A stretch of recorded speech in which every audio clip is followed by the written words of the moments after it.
প্রেমের ভাষা সবসময় স্পষ্ট হয় না।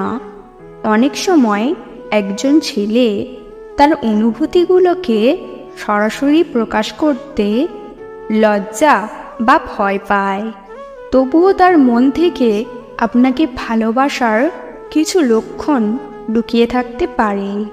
আজকের ভিডিওতে আমি সেই লক্ষণগুলো খুঁজে বের করার চেষ্টা করব।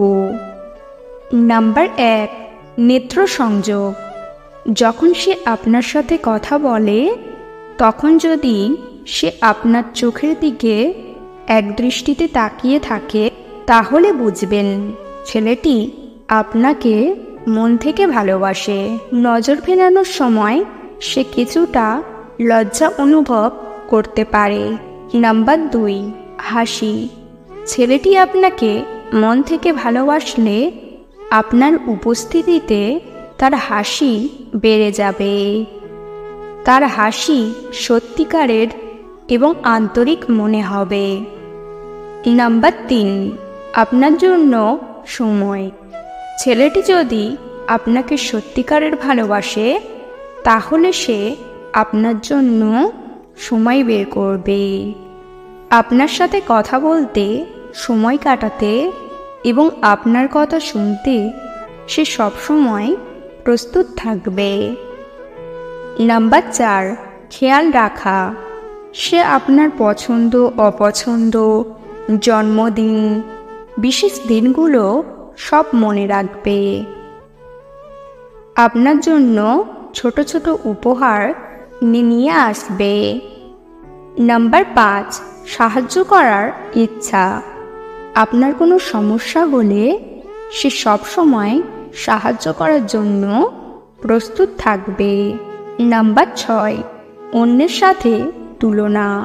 সে আপনাকে অন্য মেয়েদের সাথে তুলনা করবে না, আপনাকেই সেরা মনে করবে। নাম্বার 7, আপনার সম্পর্কে জানতে চাওয়া। সে আপনার জীবন, স্বপ্ন, ভবিষ্যৎ পরিকল্পনা সম্পর্কে জানতে আগ্রহী হবে। নাম্বার 8, প্রশংসা। সে আপনাকে প্রায়ই প্রশংসা করবে। আপনার চেহারা, ব্যক্তিত্ব বা কোনো বিশেষ দক্ষতা সম্পর্কে ভালো কথা বলবে। নাম্বার 9, গভীর আলাপ। সে আপনার সাথে গভীর আলাপ করতে চাইবে, জীবনের বিভিন্ন বিষয় নিয়ে আলোচনা করবে। নাম্বার 10, শুধুমাত্র আপনার সাথে। ছেলেটি আপনাকে মন থেকে ভালোবাসলে সে আপনার সাথে একান্তে কথা বলতে পছন্দ করবে। নাম্বার 11, সামাজিক মিডিয়ায়।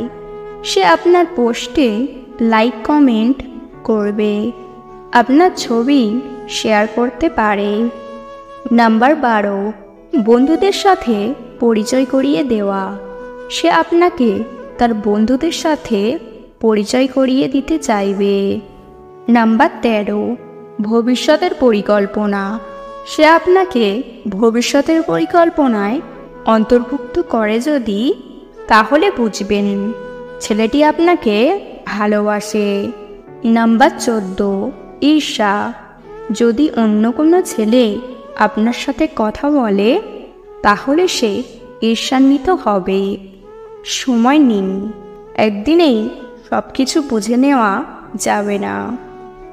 সময়ের সাথে সাথে তার আচরণ লক্ষ্য করুন।